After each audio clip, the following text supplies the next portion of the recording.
Ladies and gentlemen, would you please rise for the playing of the Sibling Rivalry Baseball Podcast with your host, the 2023 IBWAA Podcast Host of the Year, Jana, and her big brother, Jeff.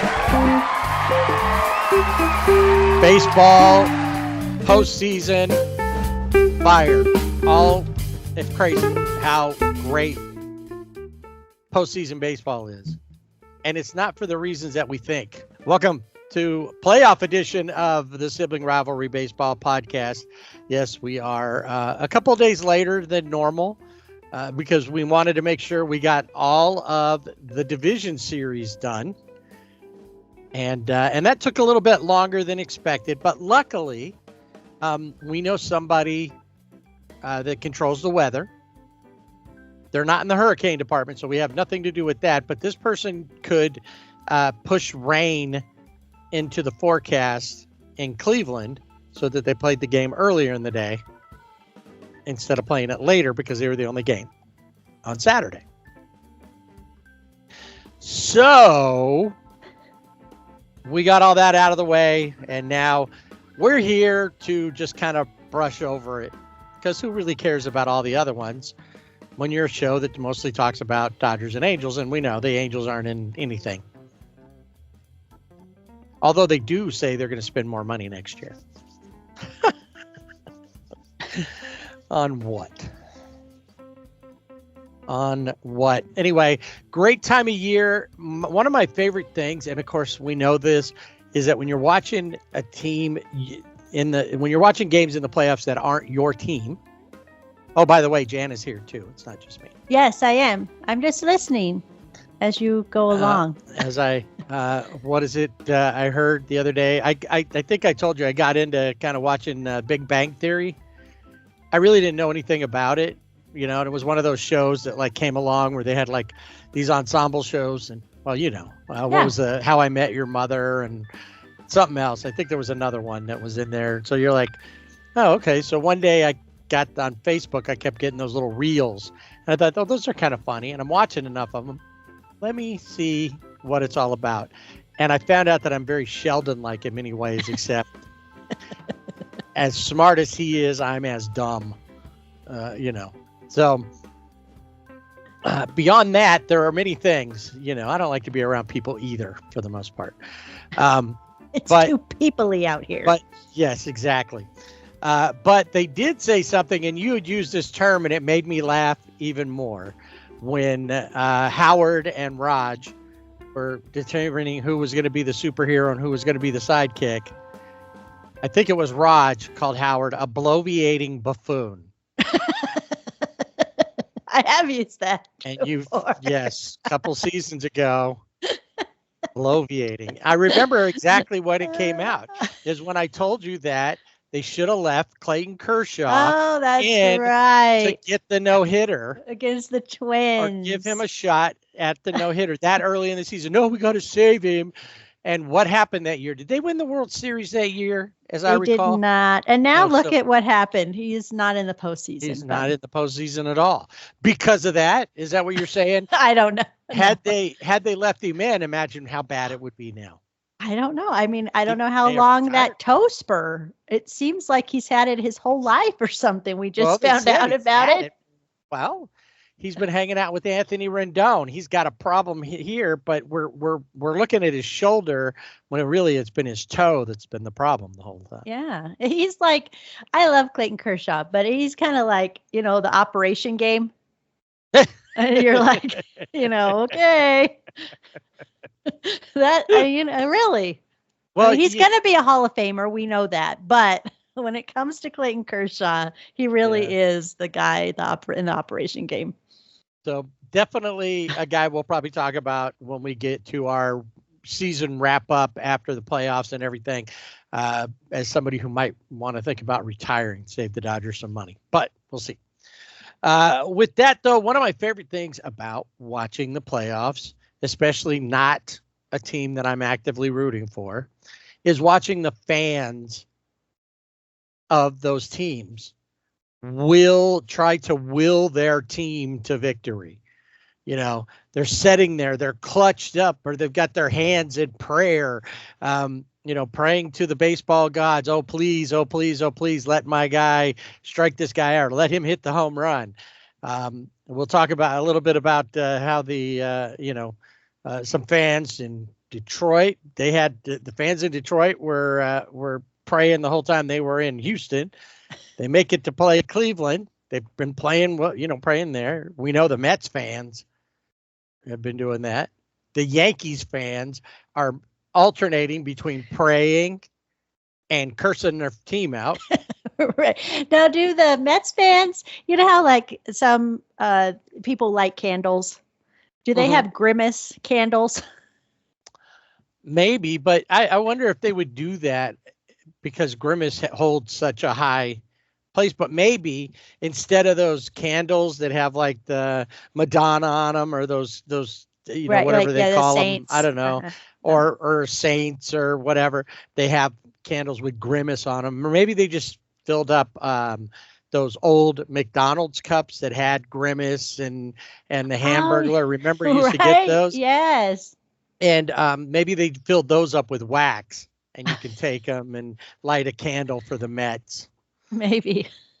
So we'll talk about them coming up. But first, why don't we go to a city that definitely was praying, but I think they were just more hopeful than praying, and that'd be Kansas City as they take on the Yankees. Obviously, Yankees. It's something interesting. Although we've only been in this playoff scenario here, this setup for 2 seasons now. This is the third season. Thanks. Yeah. The first 2 seasons, none of the bye teams, the first and second seeds in either league, had moved out of the division series. Right. It was all wild cards in the World Series for the last 2 years. So would that change this year? Well, it didn't really look like it was going to happen. But like I said, did it? So let's go. We'll start off with the Yankees and the Royals. Everybody gets all worked up, and we'll talk a lot about this with the Dodgers, but everybody gets worked up about, that guy's not doing anything. That guy, he's supposed to be such a great player. He doesn't do anything. How can he be the MVP of this or that if, and the Yankees and the Royals ran into a similar problem. It wasn't until the last game of this series that Bobby Witt Jr. got a hit. Yeah. Well, and you even look at the Yankees. In the first game, you had Judge and Stanton. They were 0 for 4. Who was it in this first game against the Royals that, wasn't sure if he was going to play, if he was going to be in the lineup? Alex Verdugo, right, who, had the go-ahead single in the 7th, gave the Yankees the lead. He had a great catch, kind of where he ended up, it was in his glove, but then he ended it before it hit the ground or anything. He got it in his hand. So, he's one of those guys that, and I guess too, because he has postseason experience with the, short-lived, but with the Red Sox. And maybe that was Aaron Boone. And the Dodgers. And the Dodgers, yeah, that's true. I was just thinking recently who he's with. But, yeah, I mean, in this game, there were 5 lead changes. That's the most ever in a postseason game. Yeah, it was definitely a back-and-forth matchup. And I think the Yankees fans were a little worried because I think they came in a little overconfident. Oh, it's the Royals. And while everybody was talking about, because like George Brett was there, they were talking about, the battle of him and Craig Nettles, the two great third basemen. I think that they still, because last season or the season before, they'd lost like 106 games. So it wasn't like they were ready to take them seriously. Right. Yeah. No, I think when you have the lineup that you have, because you think about Soto, Judge, and Stanton, they don't bat one, they're not 1, 2, 3 in the batting order, but it's very similar to, I guess, like Ohtani, Betts, and Freeman. You expect those guys to do something, to make an impact. And well, especially the first two, Soto and Judge. Exactly. So and even Torres. Yeah. They have Gleyber Torres has been pretty solid and been a great leadoff hitter for the Yankees. So you expect those. Not a lot out of I don't think you expect a lot out of Stanton. You just hope that whatever you get out of him, that's a bonus. Yeah, I guess, something to help you win. I think it was interesting, too. Garrett Cole was on the mound in this game. Did not have, I guess, what you expect when you hear, Garrett Cole's going to be on the mound. I mean, he pitched 5 innings, but he gave up 7 hits and 4 runs. So was not, and a home run.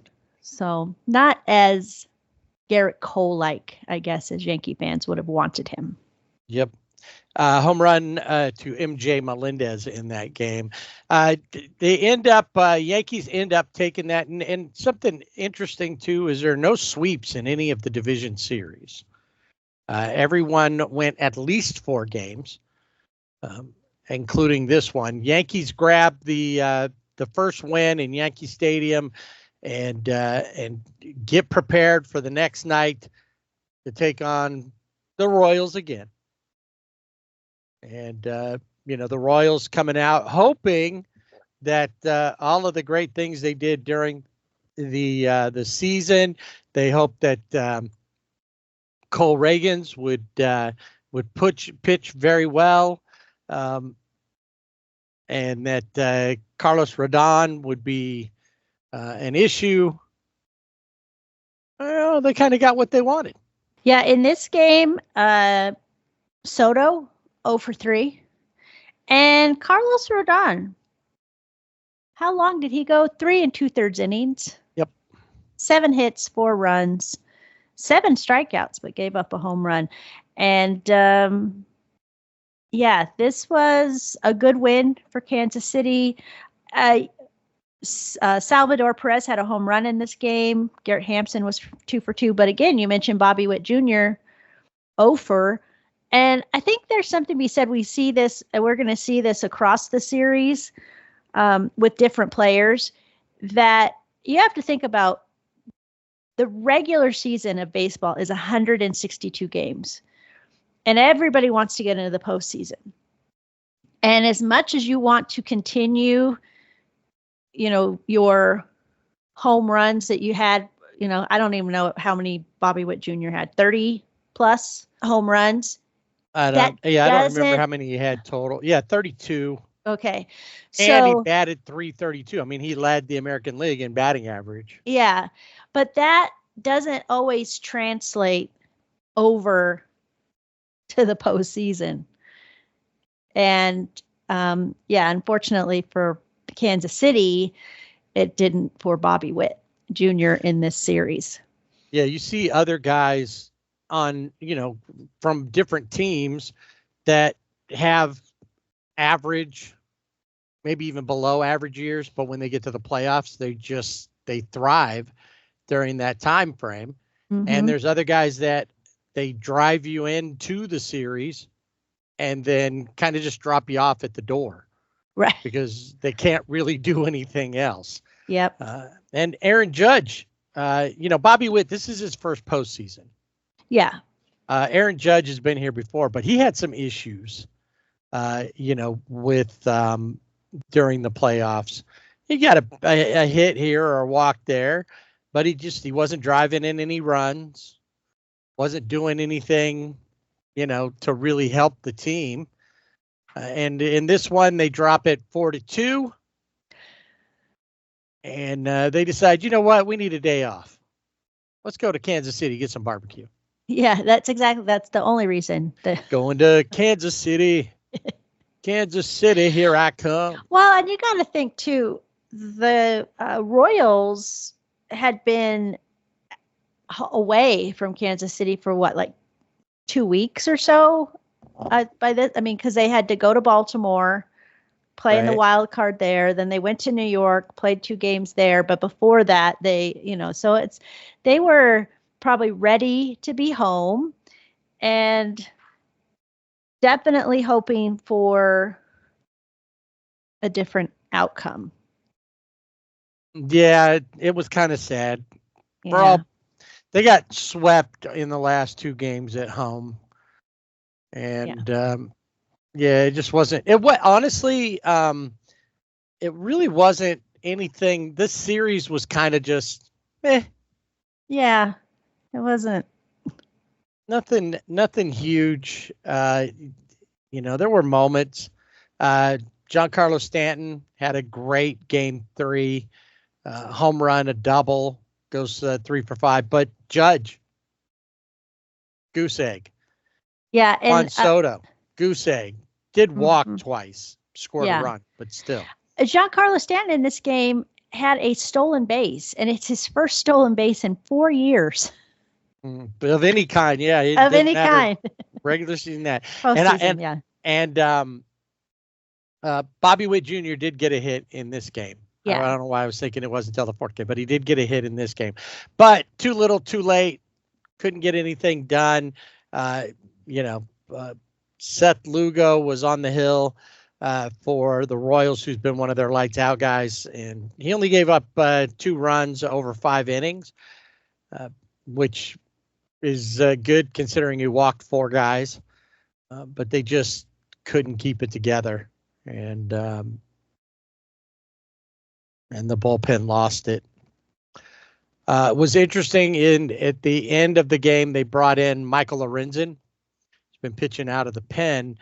And I said out loud, I wonder if he's still wearing the Vans cleats. And I was watching the game without sound on my phone. And like seconds later, they show his feet. Oh. I'm like, are they listening to me? Somebody's Maybe bugging what we talk about. Well, but you're watching when we're ready on your phone, and they know. So, because on your phone, if you mention, hey, I'm thinking about, let's have Greek food tonight. And then all of a sudden in your feed, there's Greek recipes or restaurants or, whatever you're thinking about, it's in your feed. That's why I never say I'm going to have a big salad, because then I know I'm going to get a strike. Anyway, the Royals didn't seem like a team of destiny. They seemed like they were a good team, but they weren't really coming in on a hot streak necessarily. I mean, They did beat Baltimore, but Baltimore was like kind of faltering before to end the season. Yeah, they Baltimore, they made it easy for the Royals. Yep. So the final game, Aaron Judge finally gets a couple hits there. Actually gets 1 hit. It was a double, but he contributes a little bit, got on, scored a run. Juan Soto got a hit. So these guys are all now that they're coming up, they're going to have to, they're going to play, a better team, presumably, than they did with the Royals, or somebody's going to give them a little more competition, perhaps. They're going to need more than they got in this series from their guys. Final game, Garrett Cole back on the hill. This time he goes 7 innings, only gives up 1 run, strikes out 4 on 6 hits. Michael Wacha, who every time I say Waka, I think of Fozzie Bear. Waka Waka. Waka. Yeah. He didn't have as great. I mean, he only gave up 2 runs over 4 2/3, but it was more things that we've seen with teams all season long, where pitching comes out, does their part, but they get no support, no run support or anything. And that's really what happened. So Kansas City is home for the rest of the playoffs. They will be watching it from the comforts of their own couches. unless Bobby Witt wants to come on over or Salvador Perez wants to come over and hang out and watch it with me or you and be on the podcast, then otherwise that would be awesome. They're done. So these guys, the Yankees, head back home because that was like I said, they took it in 4. Had it gone to 5, they would have had to come back home anyway. But instead, they come home and to wait and see whether they're going to be playing the Tigers or the Guardians. And the Deans didn't really look like they were interested in moving on there at the beginning. Well, I would say in this Cleveland and Detroit series, they started out in Cleveland, and the first game, it was like, ooh, this is impressive. They just came out and first inning, they were already up, 5-0 or something, it was Yeah, it was exactly it. 5-0. And they're the only, so they were the first the first American League team, to score 5 runs before recording an out in a playoff game. The last team to do this was the Diamondbacks last year when they beat up on the Dodgers 11-2 in game 1 of that division series. But I think we got to mention in this series, because his name's going to come up a couple of times, Lane Thomas. He was a trade deadline acquisition, and he was a good one because in this game, he had a 3-run home run.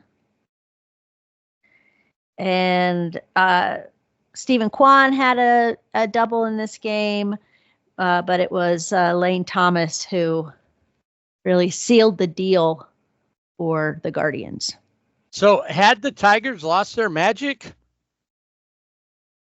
I got to say now, I pretty much said there was going to be a repeat of the 84 World Series.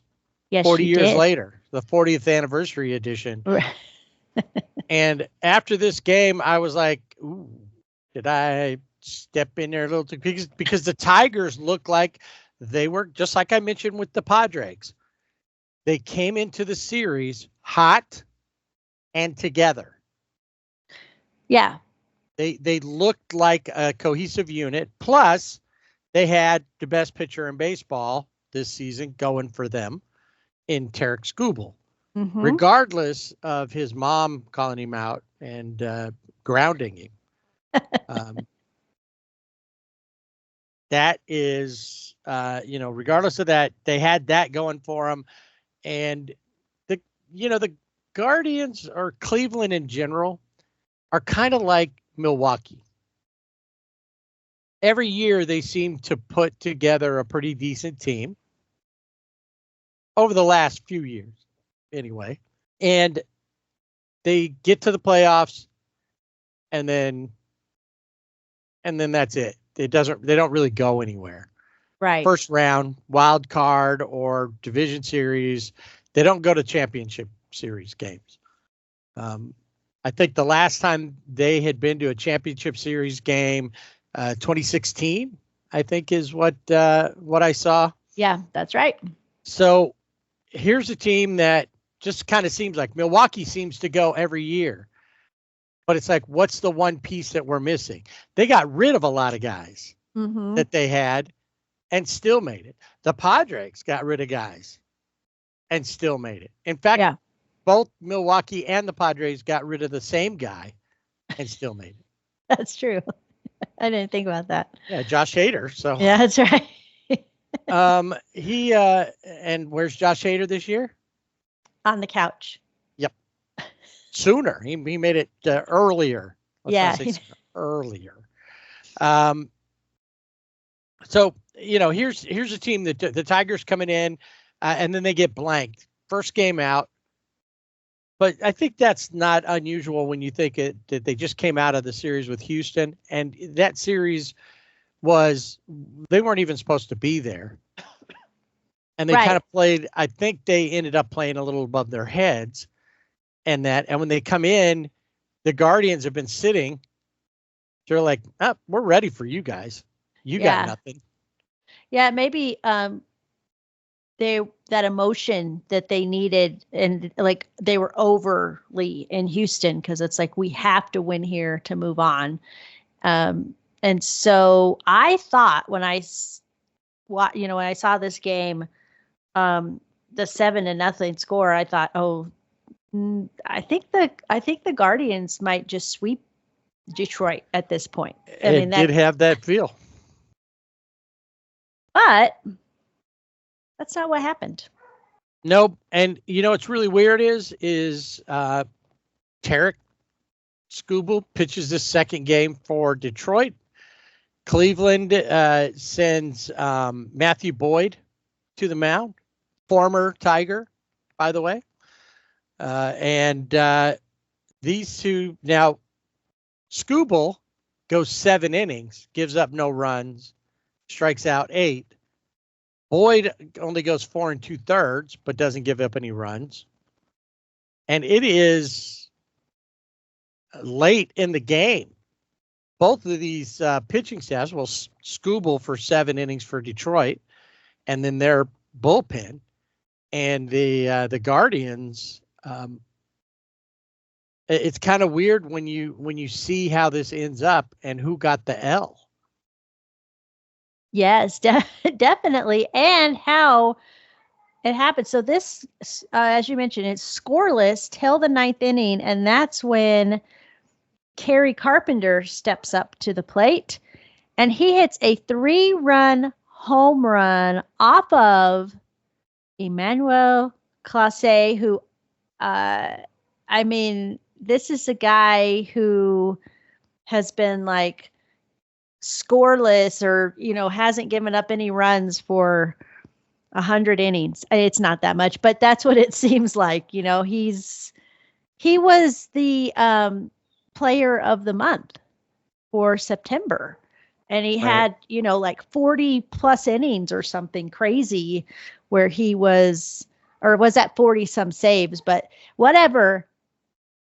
He's like on another outerworldly. A sub-1 ERA on the season. He's the presumptive Cy Young Award winner. Yes. He gives up. He comes in, gets a strikeout, a flyout. So he's got 2 outs. Looks like they're ready to close everything out. Gives up a single to Jake Rogers. I thought you were going to say Ron Swanson. Yeah, he kind of got that. He's kind of got that look. And then Trey Sweeney with another single, and Jake Rogers makes it to third, and that's when Kerry Carpenter, who ends up being their MVP of this series, comes up and hits that home run, and that pretty much was it. They bring it.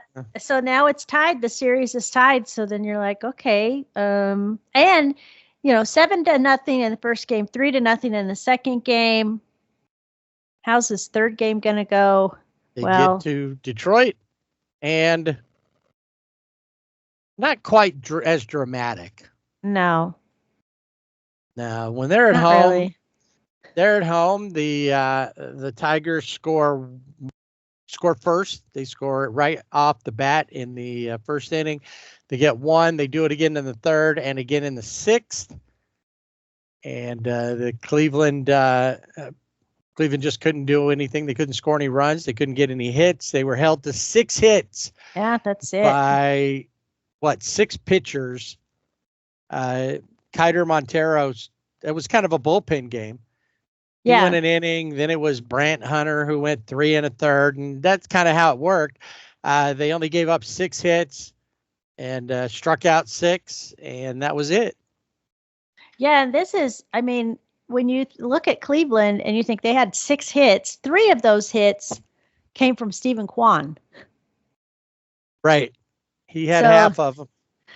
Yeah, they just couldn't get anything going in this game. So Detroit now looks like maybe that Cleveland game where they lost, that was just like, okay, they had just played, as you said, I think I like that, kind of played over their heads in Houston.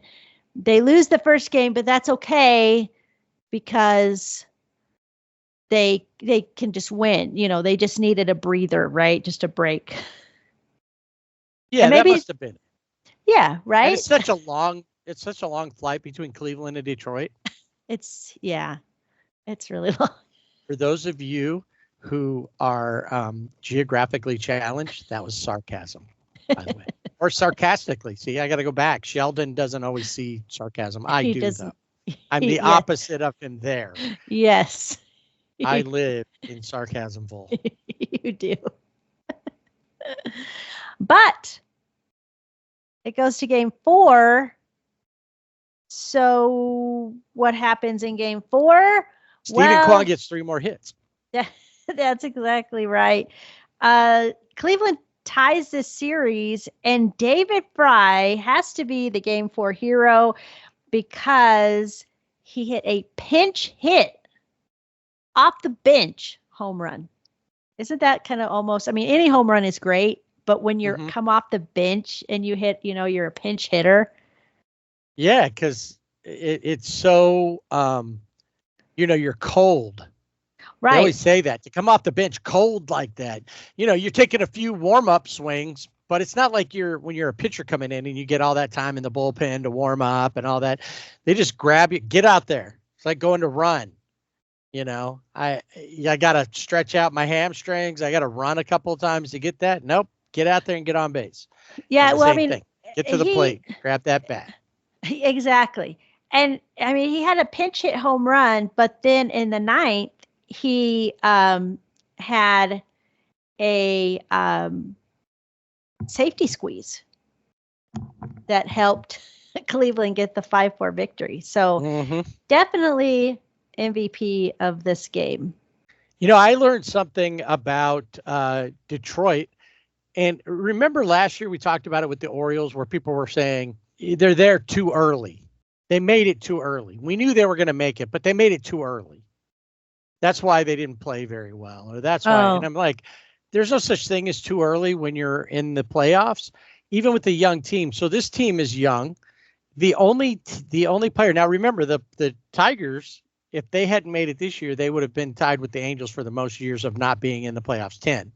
Right. Instead, they stopped theirs at 9. Only Matt Vierling,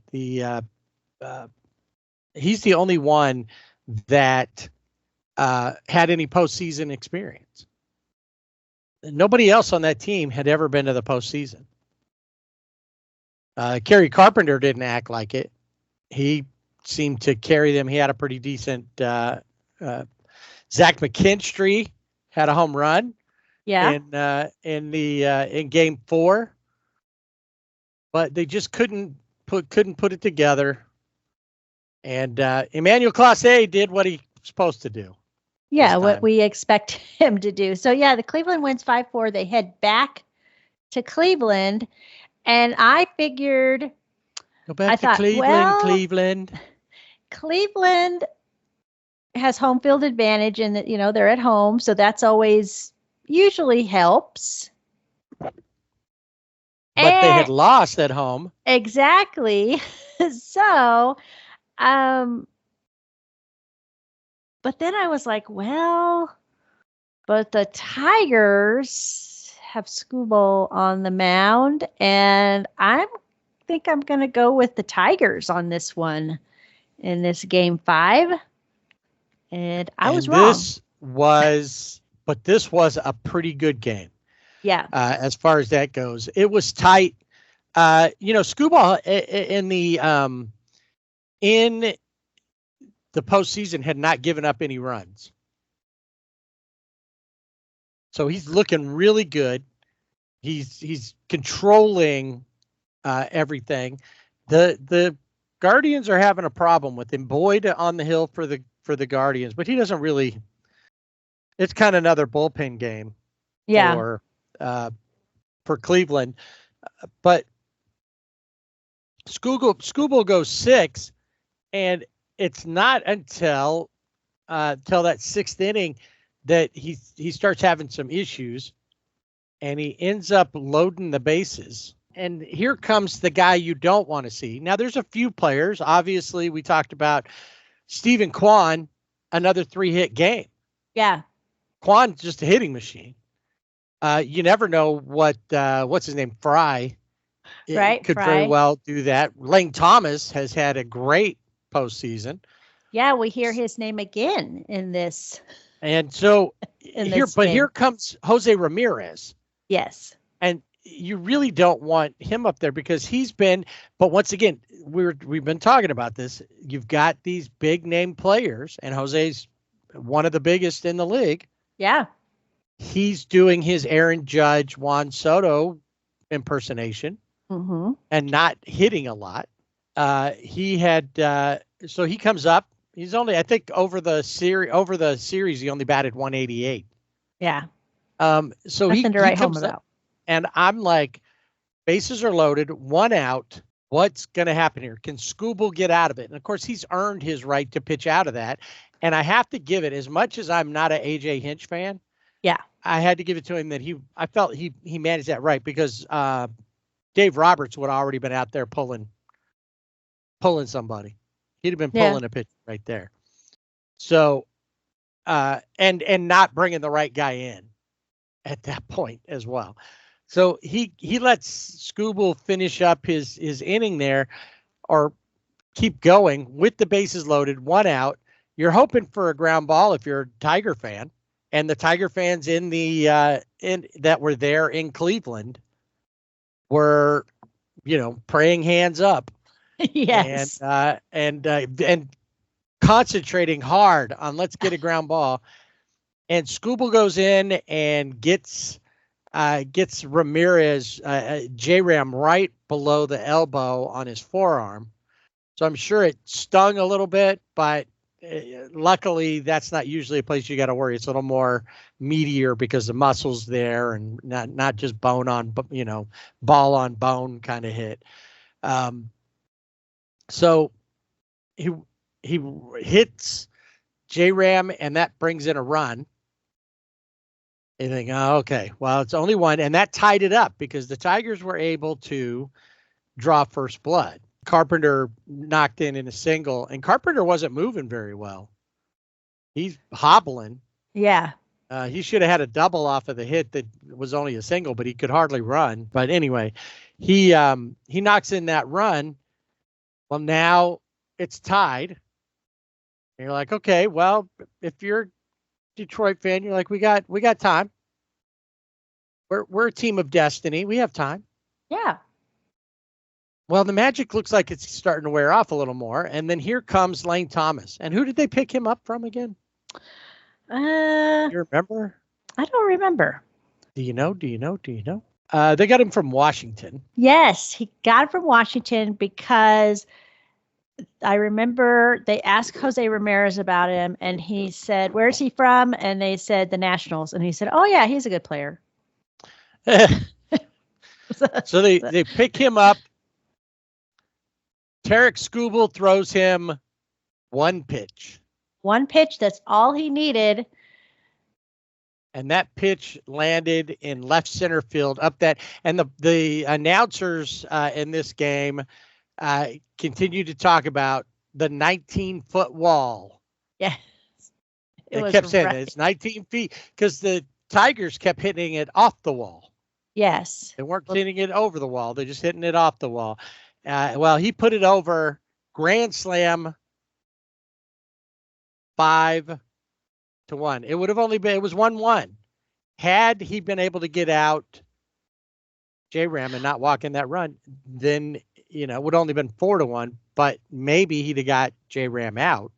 Right. Yeah, he could have gotten a grounder or something, but he hit him. And I think that obviously was the turnaround for the Guardians, because this was the 7th Grand Slam in a winner-take-all postseason game in MLB history. And again, I said, listen to the name Lane Thomas. He comes up again in this game big. Detroit, after this, they do go on to score 2 more runs, but so do the Guardians. So yeah. And so they kept pushing to get Class A, so they didn't have to use Class A any longer than needed. But he comes in and gets a 6-out save, which is unusual. That used to be the way of the world. Your closer came in, got the last 2 innings. Yeah. 4 to 6 outs. Well, he comes in, gets all 6, and the Guardians, the Dians, also a first round bye. Yes. Team go. So the number 1 and 2 seeds both come out of the American League. That's right. So now Cleveland will be heading to New York to face the Yankees on Monday night. So who needs Monday Night Football when you can have Monday Night Playoff Baseball? So much better. The Guardians and the Yankees. Yeah, it's going to be awesome. So any picks in that series before we move on to the National League? I don't know. I've never been good with picks, but I don't know. I think the Guardians are scrappy, and they're scrappier than the Yankees, with the exception of maybe Alex Verdugo. So, Jazz Chisholm. Yeah. I'm going to go with the Guardians in, I'd say maybe Guardians in 5. Oh, so the Yankees are only going to take 1, huh? Maybe. I don't know. Is it a 5-game or 7-game? No, it's a 7-game. It's just a 7-game. Oh, okay. So maybe 6. Let's go 6. Okay. All righty. Yeah, to go back to that, I forgot about it. We got talking about something else, but in the final game between the Yankees and the Royals, there was a little bit of a dust up. Yeah, I was gonna say a little. I mean, benches Everybody came out, and I think they thought it was kind of funny that they go. Oh, here come the who was it? Bob Costas. Here come the bullpens. Yeah, it's over. So Michael Garcia sliding into second base. Now, so what happened was the ball goes down, first baseman gets it, tags first, so that takes the force out away at second base. So Anthony Volpe, the shortstop for the Yankees, is there, has to tag the runner, and so as Garcia's sliding in, the ball's already there. He kind of takes a swipe at the glove, and Volpe's got him. He goes past the bag and goes past it. So Volpe tags him again, kind of gets him in the chest, but then it seems like he's like, hey, pats him on the back, like, sorry, hey, we're good. But then when you really watch it all go, it wasn't that conciliatory. It wasn't that, oh yeah, we're all right. He was kind of being a little jerky about it. Volpe was. Yeah. And Garcia didn't take well to that. So he stands up and gets in his face. And Volpe doesn't pay any attention to him. He just throws the ball over to Chisholm, and everything's fine. And Garcia's making a big deal about it, talking to the ump, and Volpe's behind him, like shooing him back to the dugout. And he doesn't really see that, but then they kind of get into it, and the umpires, the left field umpire, because in playoffs you have the 2 outfield umpires as well as the first and third base umpires, which you don't have during regular season. they're both holding Jazz Chisholm back because he wants to go over there and get into it and make it worse. Right, because he said that Volpe, that he tried to go, Garcia tried to go and injure Volpe because Garcia was being a sore loser. And he was talking a lot on Instagram and Twitter and stuff. And that's what made Jazz Chisholm mad, and stuff. And it's always the stuff that gets that causes the problem. Yeah. So, and he's probably been talking to Manny Machado and Jerks and Profar apparently. Anyway, we'll get into that later. Anyway, they so yeah, now we got Cleveland versus the Yankees, and the American League is set. Who will come out of the championship series? You say Cleveland in 6. Yeah. I don't know. I think Yankees in 5. Okay. I mean, I never really like to make predictions. I know you don't. And that's why I didn't make you make a prediction at the beginning. Like last year we do it. Hey, let's pick this and for who's going to win the whole thing. I didn't make you do that because I know you hate doing it because I don't like doing it. You don't want to pick because you're afraid you're going to jinx them. I do believe I am very superstitious. Just going back to the Garcia Volpe thing, Jazz Chisholm said that he'd been saying a lot of stuff. Well, all he said was he made a comment on Twitter, on X, that said, "Don't celebrate too early." And that was because Carlos Rodon, when he pitched, it was in game 2.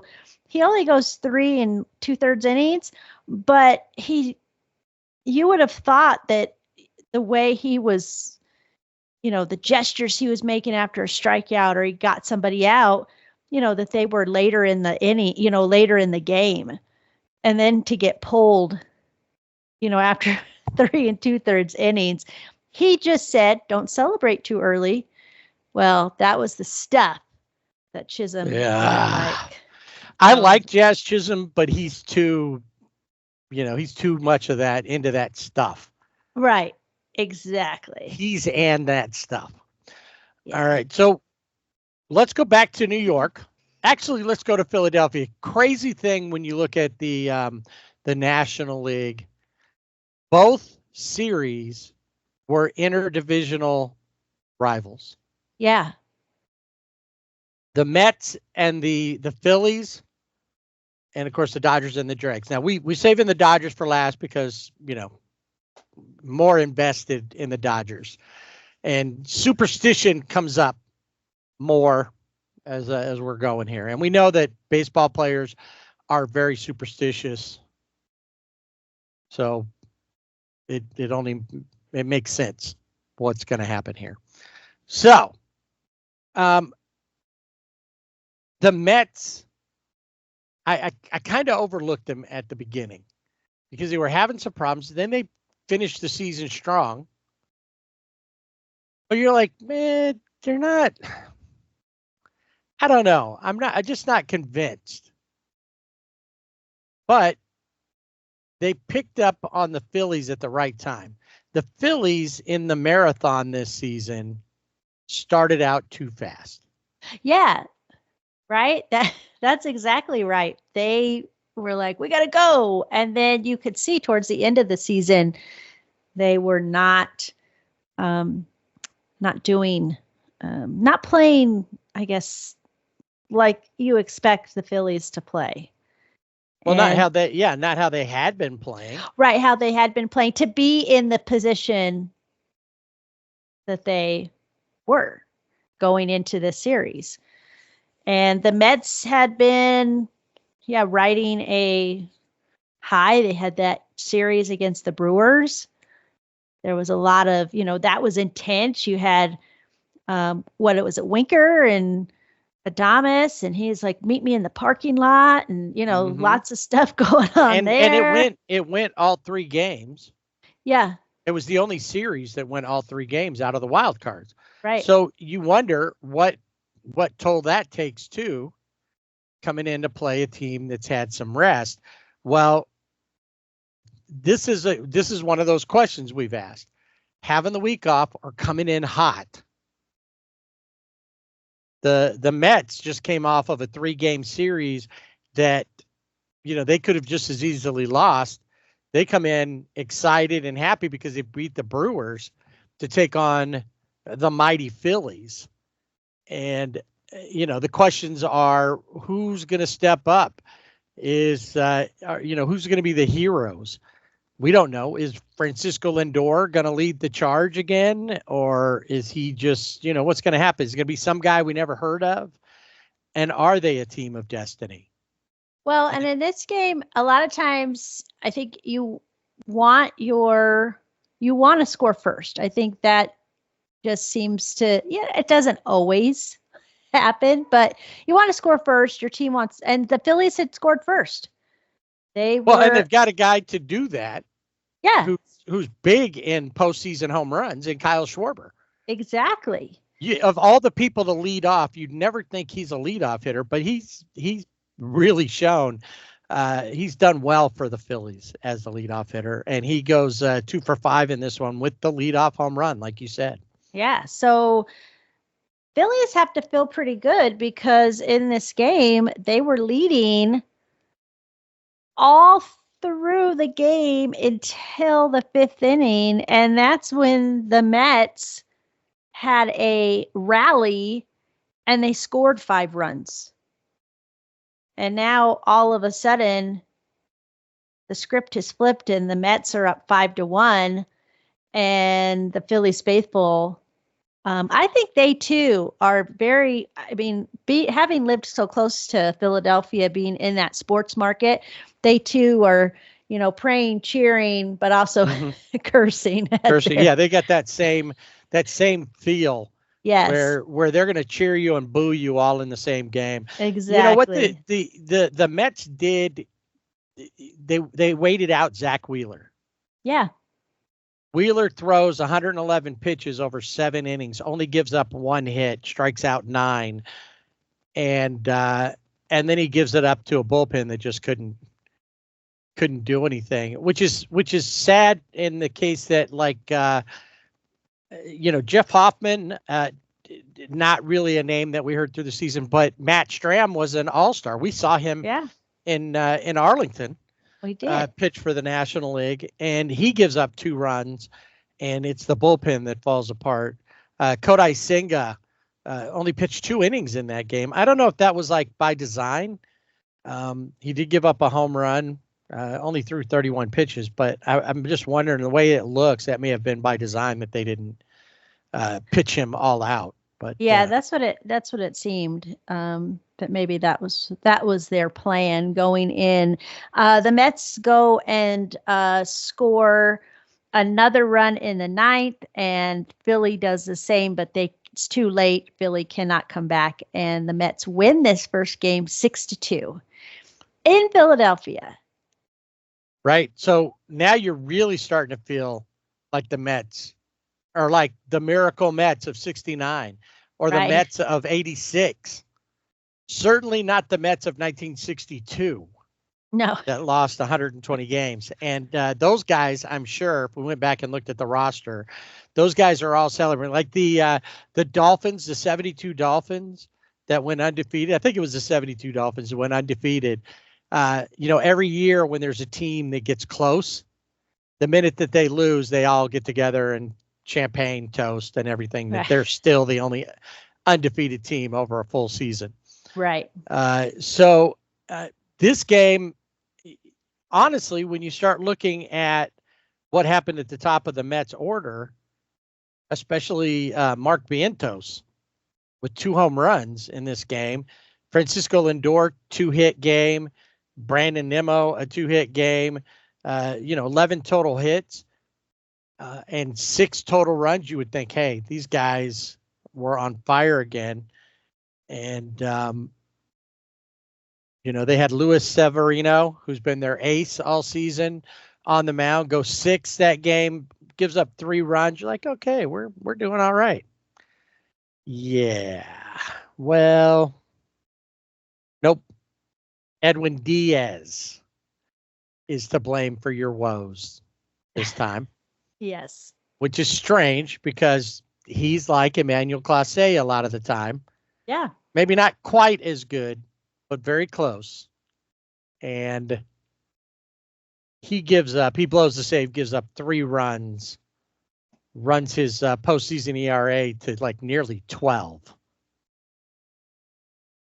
And the Phillies, powered by home runs from Bryce Harper, Nick Castellanos, who went like sideways happy about his home run because his home run was both of them off of Severino, celebrating that with his son. Well, and Castellanos had the walk-off single right in this game. I mean, and that's the thing. You love to hear you want it, like walk-off home run, but all it takes is what do you say? A lousy single. Exactly. And that's it. All it takes. That's all it takes. And so I think in the second game, you knew, I figured Philly has to win a game at home. I mean, that they can't not win going back to New York. Right. You know, the other thing that you see in this second game that makes you wonder, even though the Phillies won, it makes you wonder what's going to happen for them going forward in this series, is the benching of your all-star third baseman. Mm-hmm. When Alec Boehm did not make the start, Edmundo Sosa did, because he had a bad game the game before. The playoffs aren't the time to be benching guys. Right. I mean, yeah, his performance maybe caused that, but that's not when you want that to happen. You want the guy who was your all-star third baseman all season and like a leader of your team to step up and go. And he did.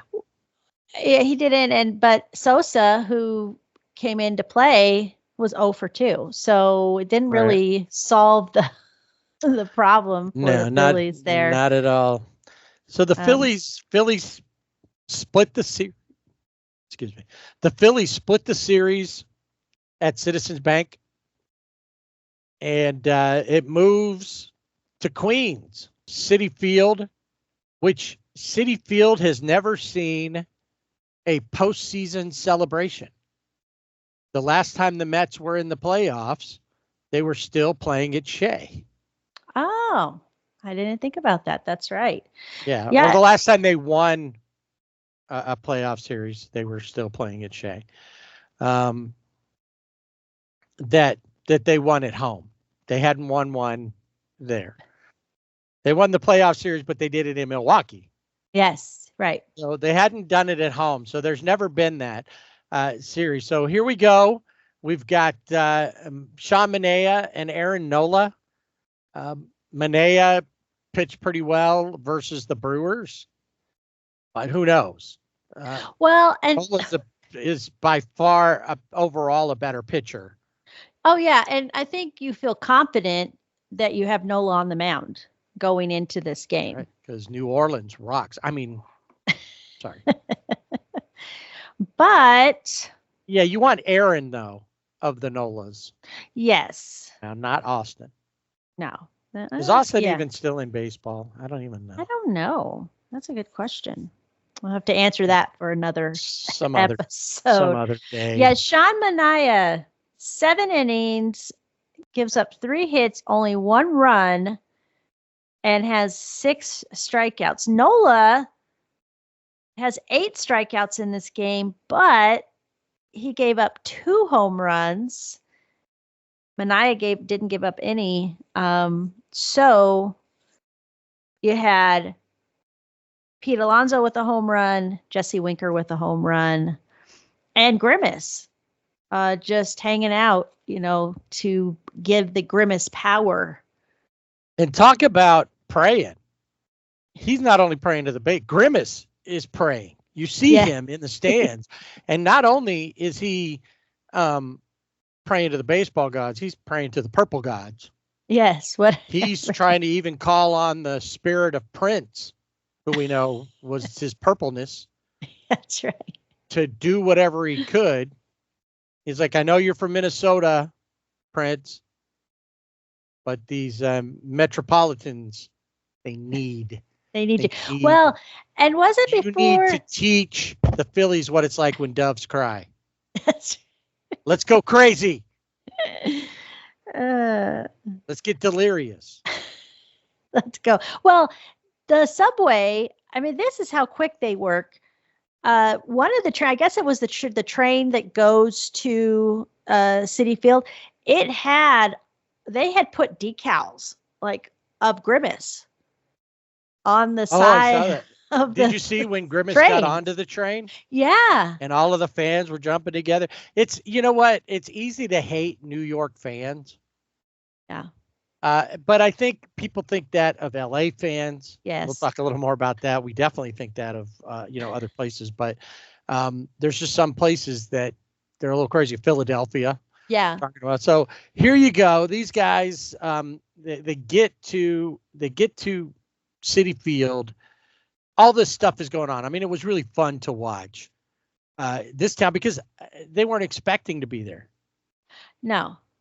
Well, and this, I think for Mets fans, how disappointed have they been how many years with Steve Cohen? And, they talk a lot about the Dodgers and the payroll that the Dodgers have. But who has been a Met?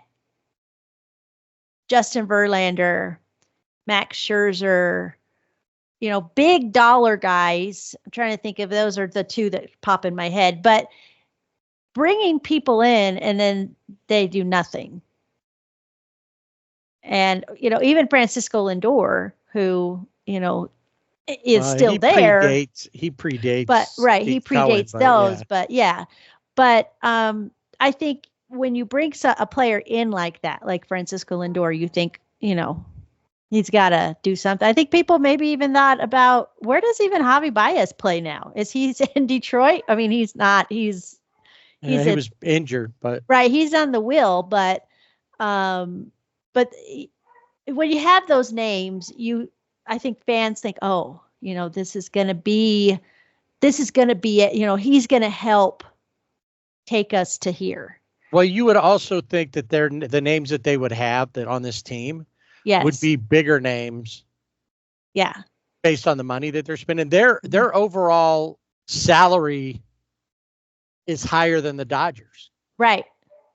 And that's because they've got guys on there like Verlander and Scherzer that they're still having to pay. Right. They're still paying. Even though they're not there. Scherzer is being paid by 3 separate teams. Hey man, he's got a racket going on. Somebody needs to investigate that guy.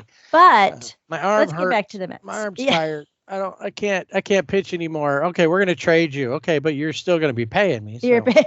Yes, exactly. I don't really care. I think in this game, the key for the Mets, obviously, Sean Manaea had an awesome game, but again, the Mets scored often. They scored early and they scored often throughout this game.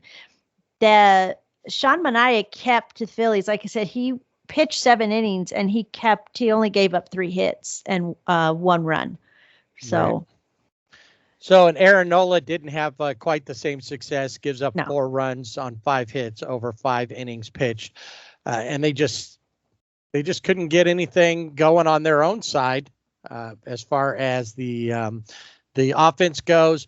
Home runs by Jesse Winker and the Polar Bear, Pete Alonso. Mm-hmm. Yep. And an impromptu performance of OMG by Jose Iglesias. Okay. He can do it there, but he can't do it at the All-Star game. I think they just did it out on the field. It was like, I wonder if he can get the whole team singing.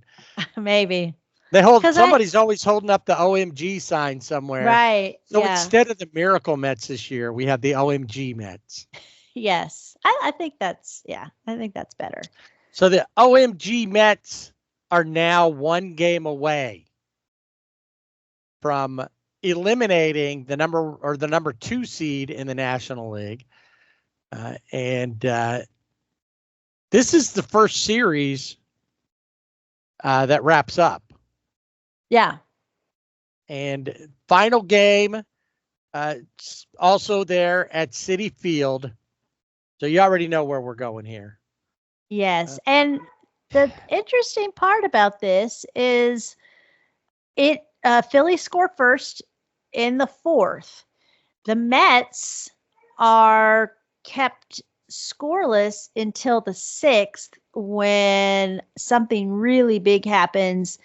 And the thing is, though, is that the Mets were taking walks. They were getting hits. They just couldn't do anything with them. Couldn't get anything going, that's for sure. But in the sixth inning, bases are loaded.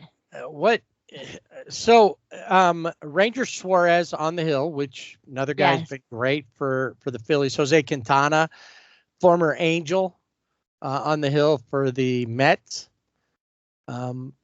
Edwin Diaz will play a little factor in this game as well, but you're talking the bottom of the sixth, and before we get to the big thing, JD Martinez, who didn't have the same great year that he had with the Dodgers last year, but he's definitely contributed. The Mets needed him to get where they're at. He singles. Starling Marte ends up getting hit by a pitch. Tyrone Taylor gets walked. Francisco Alvarez then grounds out. And then another former Angel comes in, Carlos Estevez. Remember his dad played the president on West Wing? Martin Estevez? Isn't that? I don't think he's related. His brother, Emilio. And Charlie Sheen. Yeah. Yeah. Well, I mean, that's their original name. I mean, it is. Sheen is just a screen name. Right. Maybe there is some type of... Probably not, because I don't think they have the little accent over the E. I don't think so either. But it doesn't matter because he served up a 99.4 mile per hour fastball to Francisco Lindor, who promptly hits a grand slam. Deposits that into the seats, and a lot's been made about I think it was in Milwaukee where he hit a home run, and they were like, Jeff Passan, Mr. Game Show, was he? We'll have to put a picture up of the game, Mr. Game Show dude. If you've never seen it, it's pretty funny. And Jeff Passan, take a picture of him side by side it, and I think they're related. Anyway. He about how cool he was. He didn't get all excited when he ran the bases. He just ran the bases. Now this time he got a little more excited. Oh yeah, a little. Grand slam, and really that pretty much put the Phillies away at that point. And Diaz would come in to finish it off.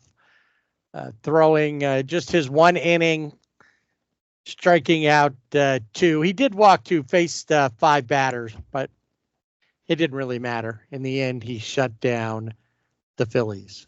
And the Mets become the first National League team to move forward.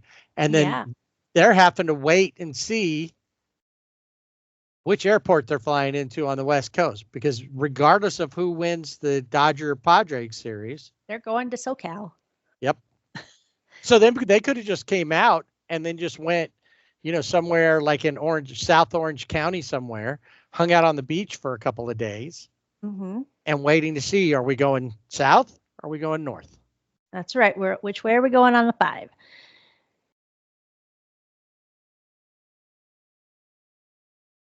So at this point, then where are we? We got the Yankees and Guardians, and now we have the Mets. And let's go to the ravine. Let's go. Ooh. It's time for Dodger baseball. Well, for some people, this is what they wanted to see. Manny Machado said this is what everybody wants to see.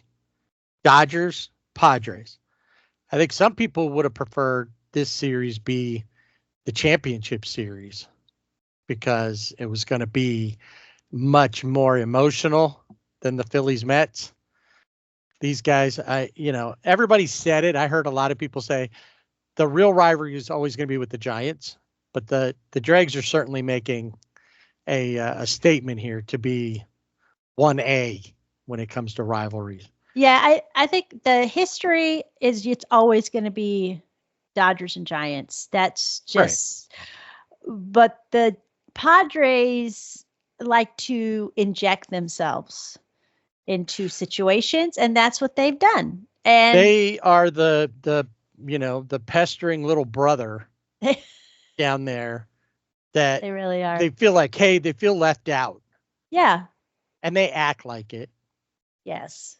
So this is a series that either you're hoping for a blackout, depending on how it could go, because Dodger fans were worried, confident, but worried, because don't always play the Dregs great.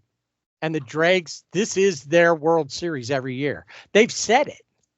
And I mean, even during the regular season, they play the Dodgers well. They won the regular season series against the Dodgers. So yeah, I think it's very I confident in the Dodgers always, but yeah, nervous.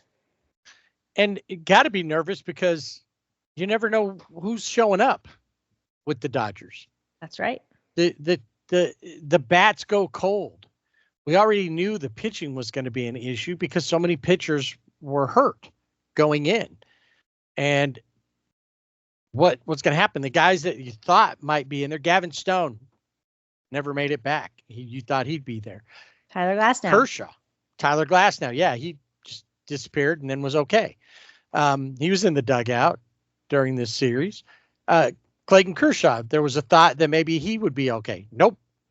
He's done for the season. So many guys done for the season coming into this. Brusdar Graterol, we thought might be back in time. Nope. Done for the season. So it's like, what's going to happen? Well, the Dodgers have more to prove in this series than the Padres because they haven't been able to get out of this round really since 2021 when they beat the Giants in the division series and promptly lost. Yeah. After that. Yeah, they have a huge monkey on their back. What's the point in going to 12 winning, 12 or going to playoffs 12 straight years when all you do, honestly, to me, they're no better than the Angels when it comes to that, because who cares? Ooh, we make it to the playoffs. Okay, but you don't go anywhere in the playoffs, so who cares? Yeah, and you don't. My team doesn't go to the playoffs, and then I don't have to worry about it. I'm not trying to root on somebody who doesn't want to win, and that's what it always feels like. Yeah, which you're negative Nelly. That's what I called you multiple times because your Angel fandom shows. But that's the thing. I'm also beginning to think that 2020 was all staged. And it's not a real championship because I think MLB, in order to do this, they took their polling numbers and felt that the Dodgers winning, because why else was Blake Snell pulled by Kevin Cash when he was mastering the Dodgers? Because managers don't always make correct decisions. Rob Manfred called the dugout and said, you got to call it because per the script. No, you sound like Planet Head. You are off the rails. I think 2020 was all one big. And hear me out on this. There was a 60-game season. Rendon played 52 of the 60 games. So he played the majority of the season. He's not done that any year that he's been with the Angels, except that one. You tell me that wasn't staged, that wasn't that, and the Dodgers winning that. Okay, but what did Rendon do in the 52 games he played? What was his batting average? How many home runs did he hit? That's for another. Okay. But that was the best year he had with the Angels because he played more games. All right. But the thing is that from the standpoint of the Dodgers, I'm like, if they can't win this, I didn't. Disclaimer here. Yes, I picked the Padres and the Tigers for the World Series. Yes, you Because did. I believed both of these teams, especially the Padres, came in on the right path. They were playing together. They were, and I have an example of this during this series we'll talk about, but they were playing together. They, all their team came back from the injured list at the right time, and everybody's playing well. And they really did. They came in together more. You don't hear the Padres say things, even if they don't really fully mean it.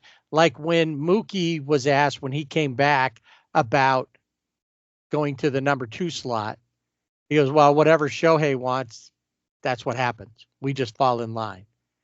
You didn't hear Manny Machado say something like that about Tatis or Profar or any of his teammates. This is a team that came in cohesive. So you're like, okay, these guys, that's why I picked them to go. It wasn't because I wasn't rooting for the Dodgers. No, you're a Padre lover, and I texted that to you. Yeah, you did. And you know what? You were when well, we'll talk about that in a second. But I'll tell you when I gave you that text. I was down and out. I know, but I have to mad agree at with me you. And blaming me for something a couple years ago that was like angry text. Go back and find it. It's probably from I think from the second season. I think it is. Angry text was part of the title. It was more than that, but yeah, she got mad at me. I think that because I tell her the truth about this stuff. I think going into the series, I think obviously the Padres have the pitching, they have the bullpen. They knew they had their starters. It wasn't, okay, we've got Flaherty, Yamamoto, Buehler, and Knack. It's a question mark. You know, right. When you say that, it's question mark. And for the Padres, it's, King and Cease and Darvish, and we know who's going to be pitching. Yeah, so they didn't. I think they didn't obviously need to worry it's like a about no-brainer, right? Right. It really was, because even though they lost, what's his name, Musgrove. It was like, that's fine, and they and great. They have a great bullpen overall most of the time, so it was like these guys really look like they're in a place to and you know what, when you talk about the Dodger pitchers, Flaherty was probably the only one that wasn't really a question mark. Right. Because Yamamoto, you don't know what he's going to do because he's still having, coming back, really. Well, and yeah, I mean, Buehler, his last game was good, but what's his next game going to be? Right. He's always a question mark. And I think, Yamamoto had been on the IL. He did pitch in the regular season, but you just don't know. And is he going to pitch, how you remember him pitching in the World Baseball Classic? Does he have that? Is that going to be his mentality? So it was tough. Yamamoto only goes 3 innings, but Dylan Cease goes 3 1/3. Right, which I don't think anybody saw that. If you look at the pitchers, you look at the lineup, and you're like, oh, Dylan Cease, oh, this is going to be a tough one. And this is why Dodger fans, such as myself, are, nervous. Well, and that's why and anxiety-ridden. The Dregs look like they're, and on paper, the Dodgers should be better, or they should at least look somewhat even. Right. Obviously, if their regular starters, if Glasnow had been okay, if Gavin Stone had been okay, if they'd had a full strength team, they're definitely better than the Padres overall. They've both got guys who can do things, but there was that difference. But going in the way it was, I mean, you've just, in what you're saying, being nervous about that stuff, it really, that's made a decision for me to say they're a team that I would pick to go, because we know the Dodgers fall apart or don't show up for the postseason as seen in the past few years. And we knew what the Dregs are capable of when they play the Dodgers.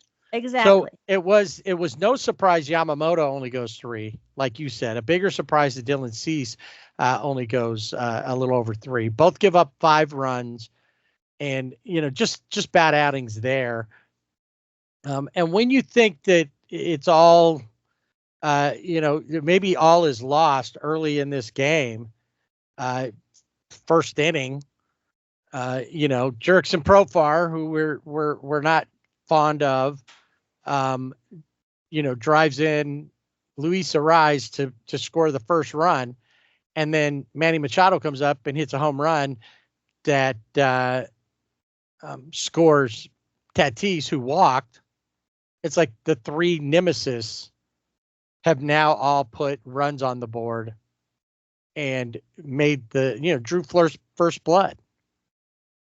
And you're like, oh man, don't let this be. Don't let this be a sweep. Don't let this be a blowout.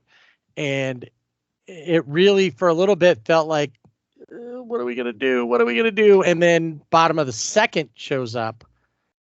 And the guy that you've been waiting to see, and they kept putting it up on the screen, only 27 more batters until Shohei. I know.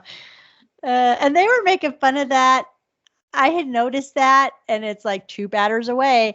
And then I saw people inserting that into football games, TV shows, Well, like when the Phillies got eliminated, people are like 7 months until Bryce Harper's up next, That's or whatever. Right. So you've got, and this was the thing that that Smoltz said, who John Smoltz was the color guy there with Joe Davis, is in order for this to work, especially because we don't know what Freddie Freeman's doing. Exactly. With his ankle and everything. Mm-hmm. The bottom of the order needs to get on to give Shohei, either force the Dregs to walk him or do something, force them to deal with him in a way they don't want to deal with him. And what's going to take is bottom order has to get on base. Well, Will Smith gets on base. Gavin Lux gets on base. Smith walked. Lux with a single, and then here comes Shohei, and in his second playoff at bat, takes Cease deep and ties the game up at 3-3. And you're like, okay, I can breathe. You can breathe. Right. And the crowd goes wild and feeling better. Like you said, you can breathe a little bit, and it's tied. And it wasn't even that bad the next inning when Xander Bogaerts would double in Jackson Merrill. Right. So I'm sorry. Yeah, Jackson Merrill and Fernando Tatis. So it's like, okay, but it's only 5-3. We're okay. We're all right. So, here we go. It's like, what's going to happen? They're ahead. Okay. But it's still doable. And in the bottom of the 4th, the Dodgers put 3 on the board. They get another one in the 5th, and on 10 hits go on to beat the Dregs 7-5 to win a playoff game. It just didn't seem like they were ever going to do that. Yeah. I think, this one, like Teoscar had a 2-out, 2-run single for the Dodgers to go up 6-5. So they had to come up from behind to win the game.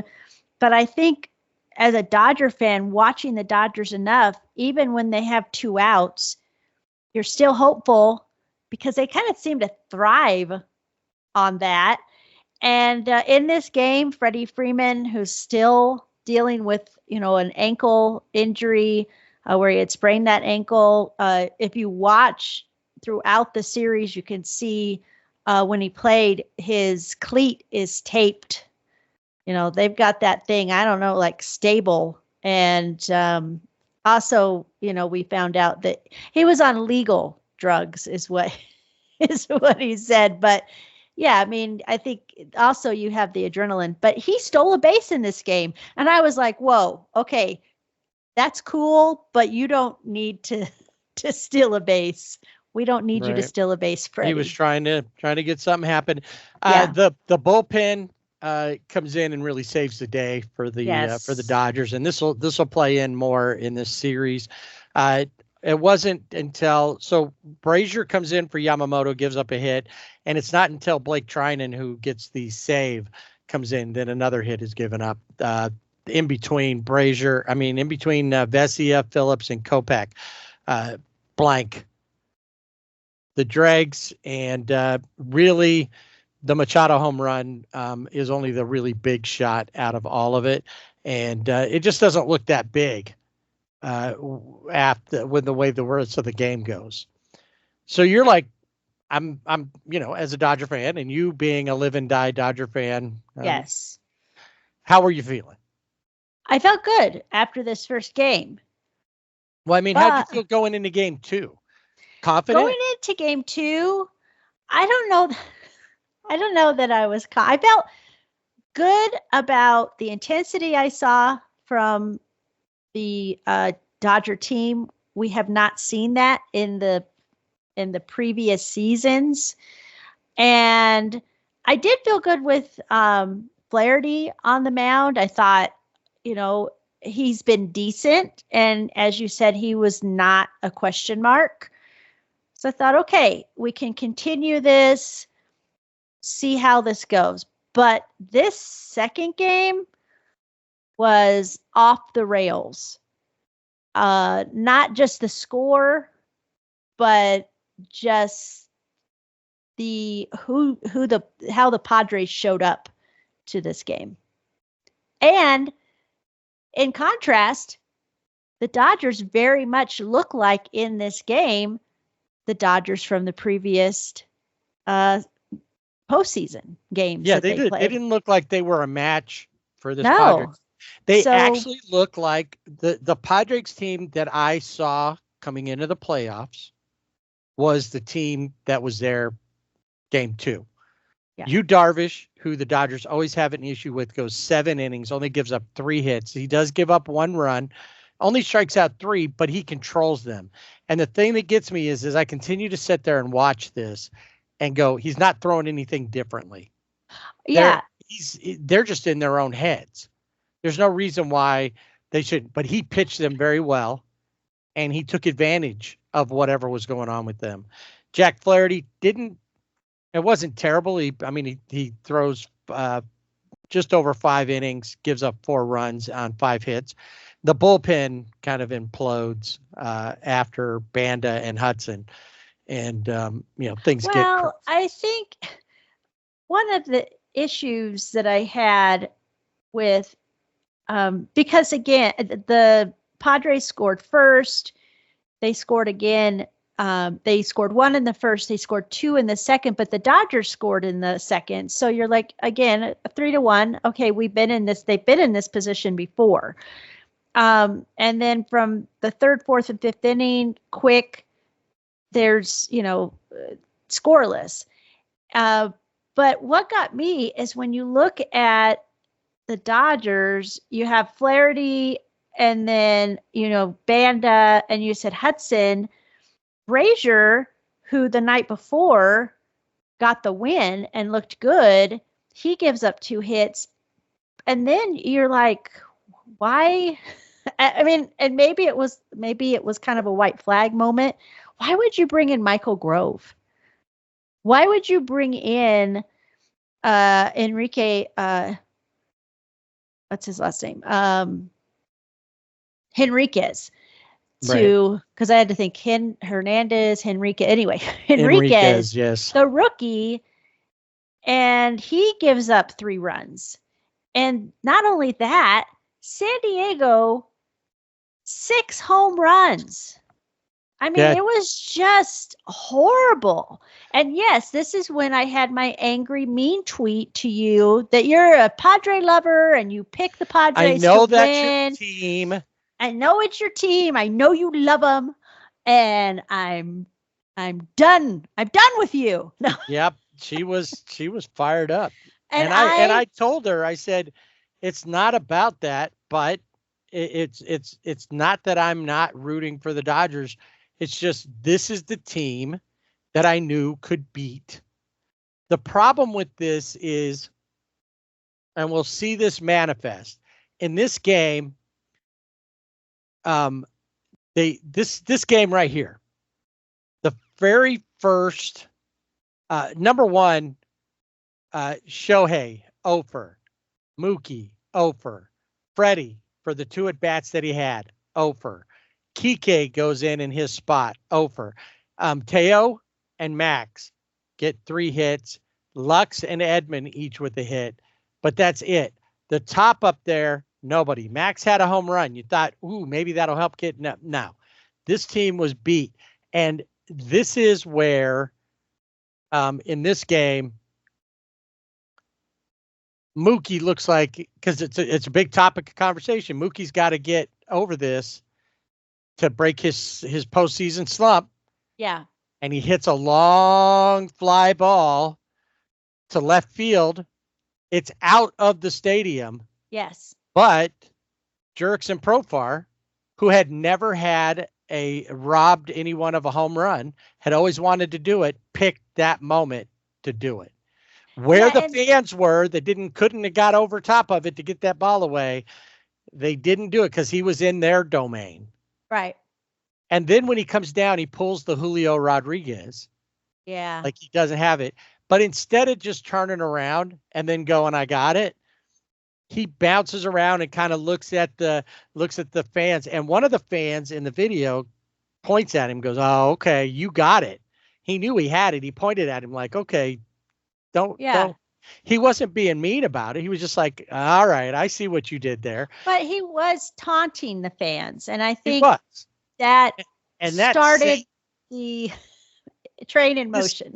This game caused one player who grew up a Dodger fan to say, if I'm the commissioner, they don't get to have game 5 if there is a game 5.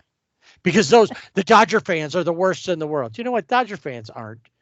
They got mad because there was instigation. Yeah. It wasn't like, yeah, they're upset just like any fans. And if you make a good play, most baseball fans are going to acknowledge a good play. Well, and I think the guy, like, oh, okay. Yeah, you made a good play. You made a good play. But if he had just said, hey, yeah, and he already made the good play, he didn't have to turn around and taunt the fans. And I think that, like I said, that was the start. And there was a very different feel from the Padres from game 1 and how they played. Game 1 was a good game. I mean, the Dodgers come out on top 7-5, but it was back and forth. Both starters, go the same amount. You didn't expect that, especially from Cease. And so going into this game, they just flipped. It's like they were Dr. Jekyll and Mr. Hyde, the Padres. And we know that they they're instigators, but they also like to be the villains. Well, they certainly were. There's a lot of stuff to talk about in this game that I don't even know we need to take the time with. But the Padres overall, there's the talk about the sinister sling, as Ken Rosenthal called it. You know what? Yes, he threw Manny Machado threw a ball back in at the end of warmups. Yeah. And he threw it at the Dodger dugout. Now, Did he just do the regular little flip that they do over there? No. Did he throw it with a little more force? Yeah. Was he actually trying to hit anybody? I don't think so. I think if he really wanted to hit somebody, Manny Machado would hit somebody. Yeah. Because the Well- word was it was Dave Roberts. Well, Dave's sitting there. Dave didn't even realize what had happened. If he wanted to hit Dave, he could have thrown it harder and he could have thrown it higher. And Right. instead, there was intent in his throw that he was trying to get somebody's attention over there. Yes. But it wasn't so that he could hit somebody or hurt somebody. Well- I don't think. I mean, yes, Yeah. he's a guy that you think could do that, but I don't think he did. Yeah, I saw the video and I think, yes, he did. He was being, there was an intent behind the throw, but it was just to be like, throw it in there but not to hit anybody, because if he had hit anybody, he's going to be suspended. Right, there they would had have thrown him out. he would have thrown him out. And even though Manny Machado baseball smarts are not always smart, I think he's smart enough to know that he shouldn't have done that. And they said, well, why was only Jack Flaherty was the only one who noticed it? If you watch the video, Teoscar Hernandez noticed it. The bench coach of the Dodgers noticed it. And Flaherty had already been jawing with Profar, Tatis, and Machado. So obviously he's, and I think he did say, I'll meet you in the parking lot. And he did. And he did. And Machado was like, yeah, I'll be there. And when you think about that, you had in the wild card game, Adames and Winker meeting in the parking lot. You're like, Flaherty and Machado? I put my money on Flaherty because he's kind of, I think he could take him. He's scrappy. He's scrappy. Yeah, for sure. But what had happened before with the whole jawing was, and this is what I say about baseball smarts. Flaherty's on the mound. He hits Tatis. The Dodgers are down 3-1. It was not an intentional hit. And I think that is why Machado, from what he said, I threw it in their dugout. And I did it that way just because, was Flaherty throwing hard when he hit Tatis? Well, And he hit the other Tatis, thing- but the not, other he's thing- intentionally going to do that. Not when your team's Machado- down. No, and Machado said, do we do that to Shohei? It's like, well, two things here. Number one, Shohei Ohtani is not out at Petco making obscene type of gestures the way that he's interacting with the crowd. Yeah. And making a fool of himself like Tatis did. Right. I mean, he's worse than what Profar is. Oh yeah, no, it was just nasty. And it was awesome later to see a couple other pictures of him. But he was just being very immature as far as all that goes. And it's like, no, you have no reason to throw at Shohei, whereas Tatis has given the Dodgers every reason to throw. Well, at him. and I have never. And they wouldn't have, based on what you said, the score. And do they have a drama coach as part of the payroll? Because I have never seen a team. Profar does it. Arise did it, but not so much to the extent. But Tatis, I mean, is he gunning for? Is he putting a reel together for Emmys or Oscar? Because if a ball gets close to him, if they try to pitch him inside, and there's a reason why you do that. You want to get him off the plate. Come on, baseball smarts. He's on the ground. He's withering. It's like, what in the world? Is it effects of the ringworm? I don't know, but it's like ridiculous. Then you had, as you mentioned, Tatis, who, Ken Rosenthal got himself banned from the Padres dugout because of the sinister sling comment and the peacock strut, which is totally. That's what he was doing. That's what he was doing. And then he said Profar, and this was an accurate description, is the kid who pulls the fire alarm and then says, who, me? Right, because after he had done that, Profar goes up, and I thought this was dumb on the fans' part. I remember going to a Rangers game with Dad, and I'm trying to think who they played, but Jose Canseco was out, and fans were throwing hot dogs at him. In fact, I think somebody threw a battery, which was kind of weird, but he didn't do anything. They cleaned it up, I think, and he never interacted with them, which is probably good because, he was probably all juiced up. He could have crushed somebody.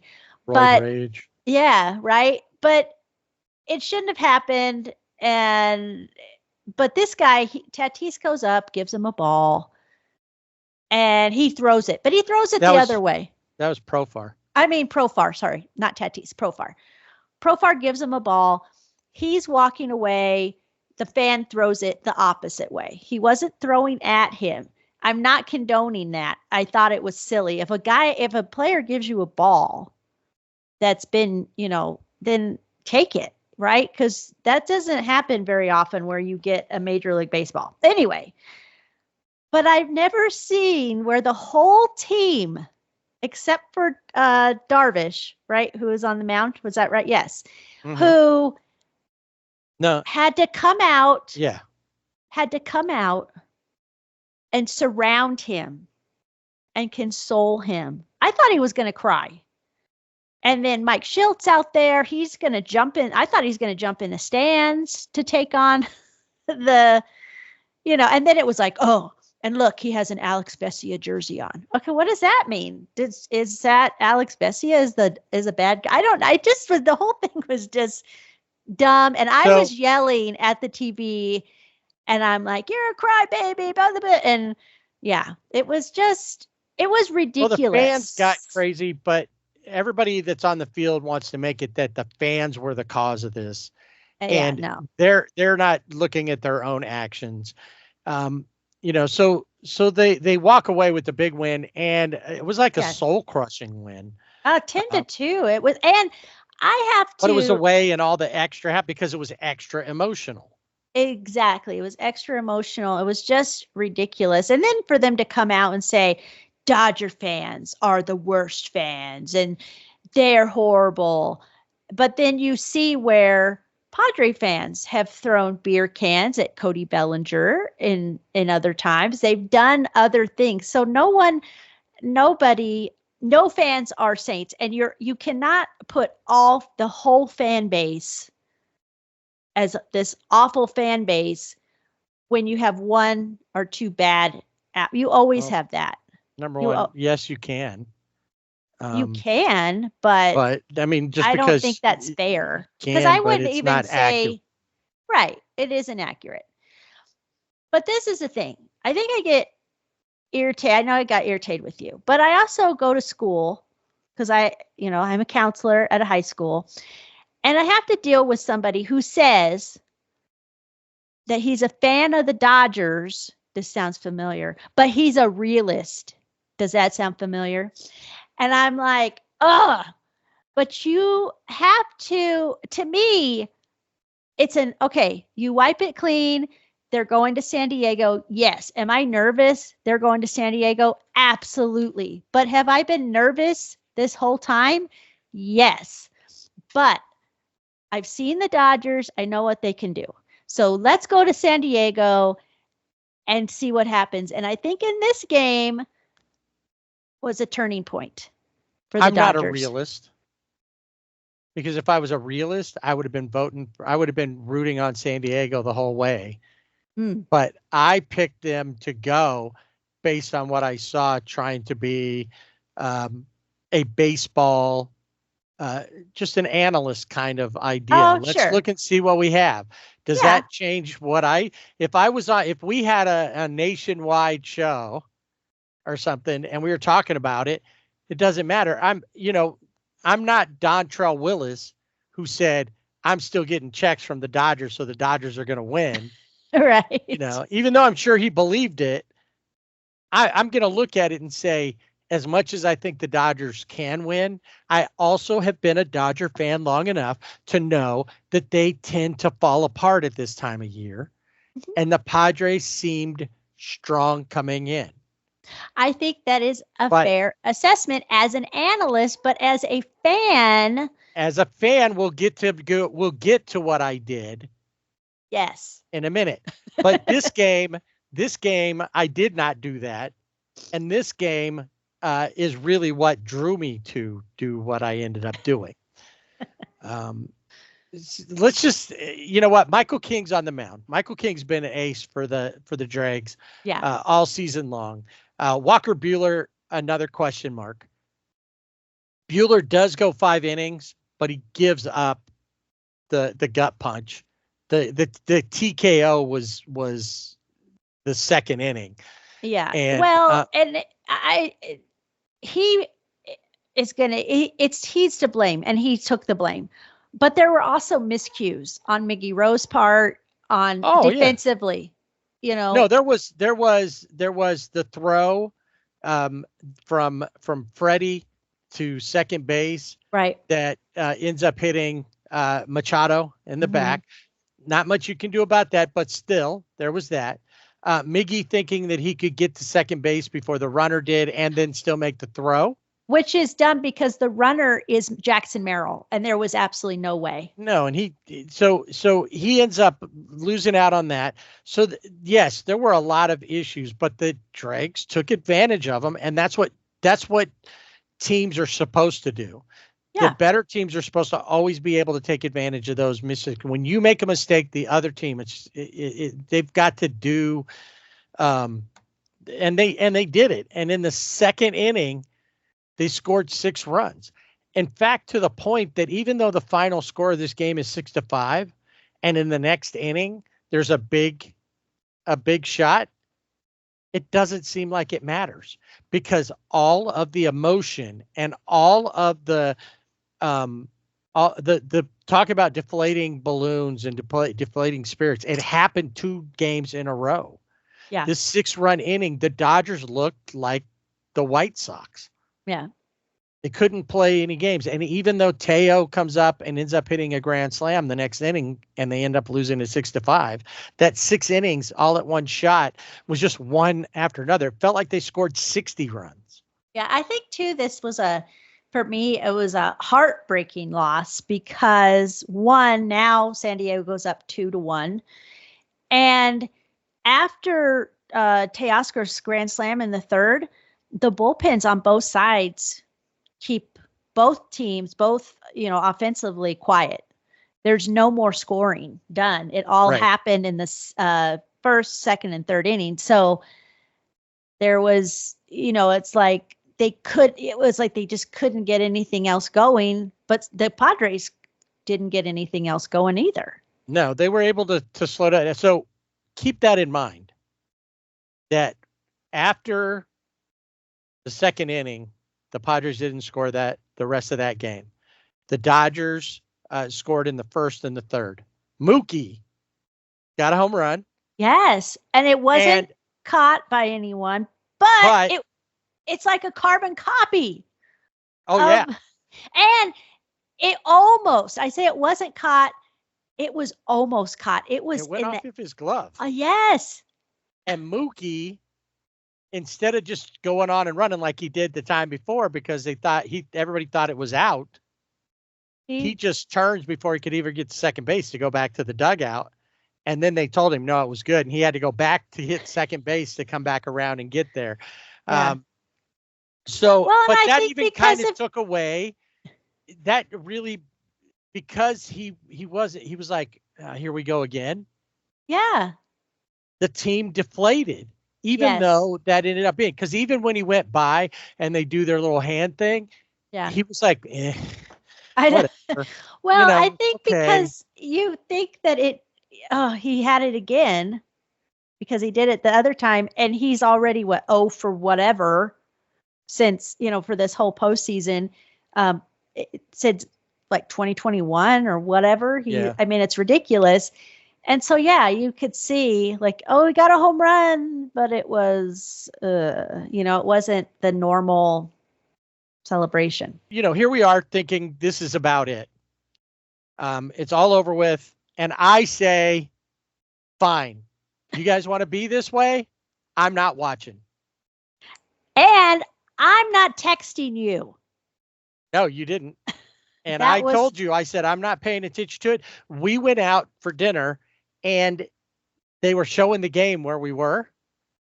And I knew things were happening. Like Mookie hit a home run in the first inning Right. because the crowd would go crazy. Right. Or if they got it out, the crowd would go crazy.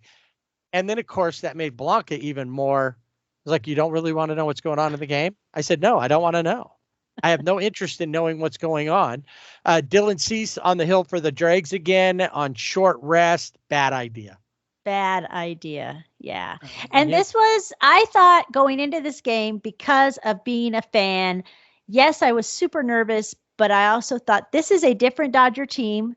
I liked what I saw the night before and in the first game. Can we get that emotion back? And I think we did, or they did in this game. Dodgers go on to win this game 8-0. Bullpen game. Yes. And it was on it. They were, they gave up 7 total hits, but no runs, shut them out. So remember what we said after the second inning, the game before, no runs, another 9 innings, no runs. No runs. And I think as Derek Jeter said, the player of the game is TBD, because that was for the pitcher for the Dodgers was TBD, and it was the bullpen in this situation. So yeah, I mean, 8-0, you're feeling good as a Dodger fan, and you didn't watch, and that means you can't watch the next game, and that means I don't text you. And so here we are Friday night. Normally I'd be like ready for the game. I get off work right like when the game's going to be over. I never said a single word about it. And it wasn't until I knew game's about 2.5 hours. So I thought, well, I can check and see if it's final, because it's the last game. Doesn't matter what happens. Right. It's going to be final. Lots of conversations about this last game and the and who should pitch, because it's like, well, Flaherty going to pitch, Yamamoto going to pitch. Well, who should pitch? And Yamamoto, we did not mention, the Dodgers are like, he was tipping his pitches.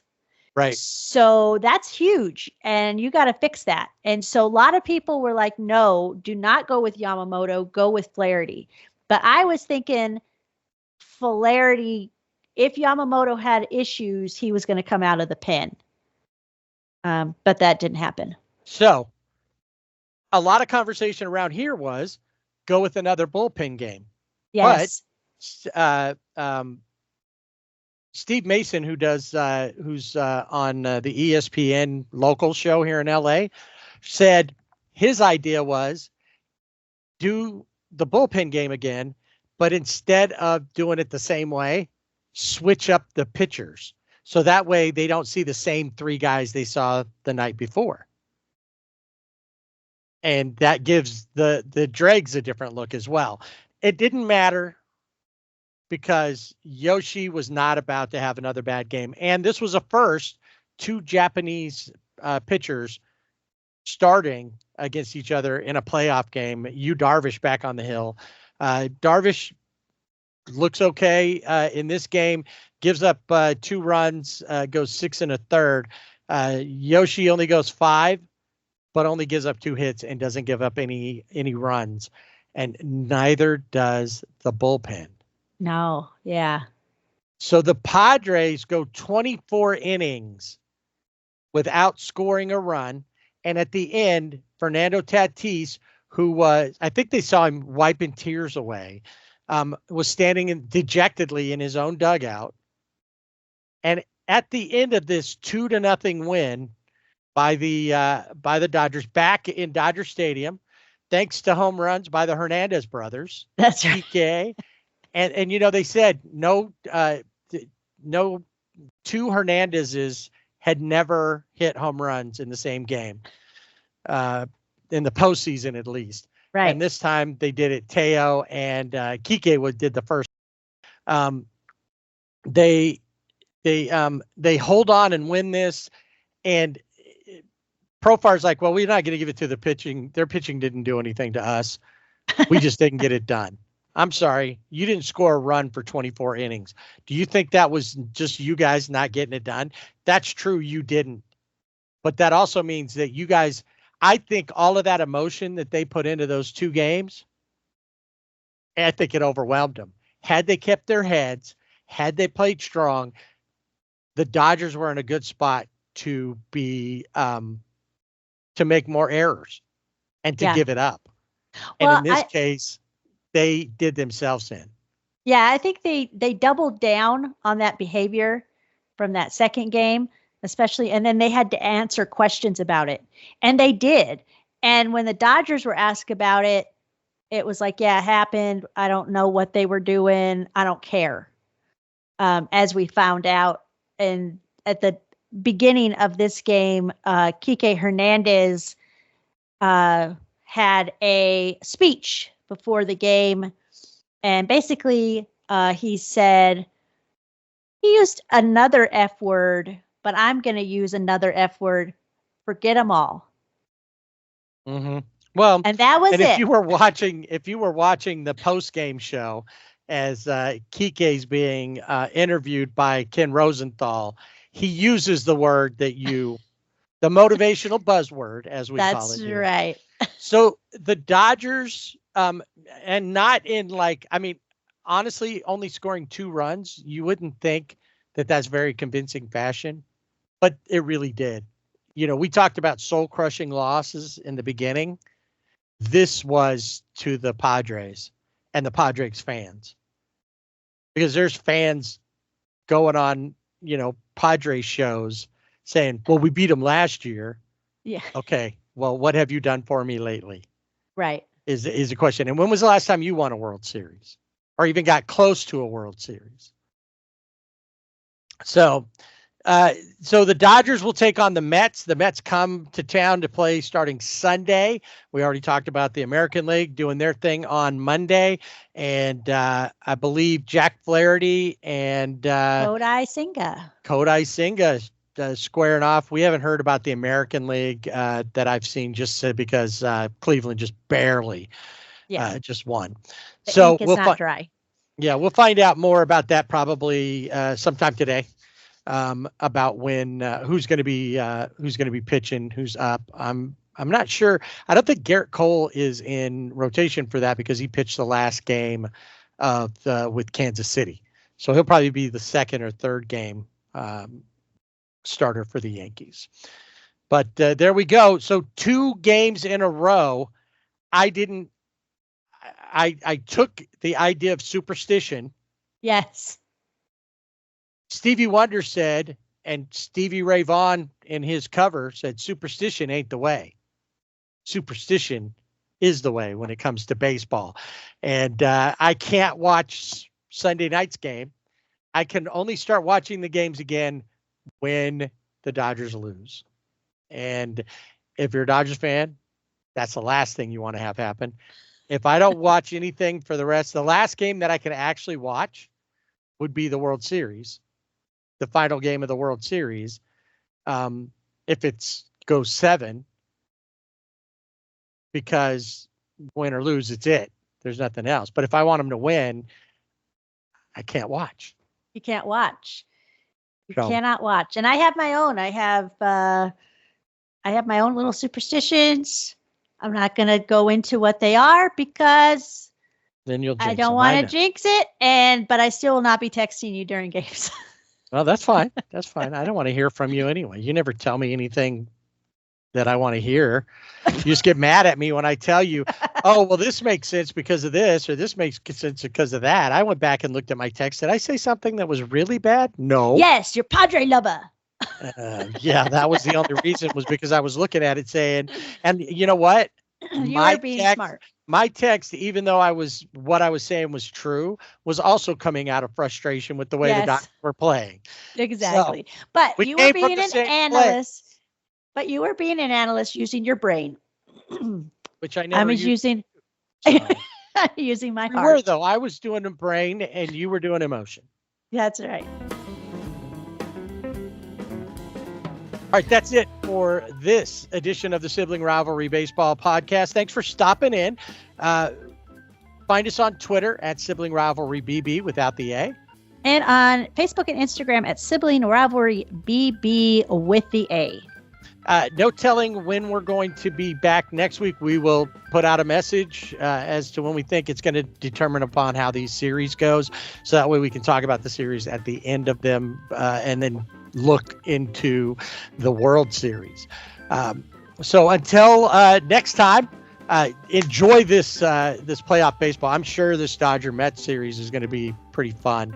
I think the other series is not going to be as electric because I don't see Cleveland isn't got that same electricity. Even the Yankees don't really have that. They're all both are kind of workman teams. They are. There's not a lot of flash, whereas with the Dodgers and the Mets, there's a lot of flash. So this is going to be the series to watch. So check that out.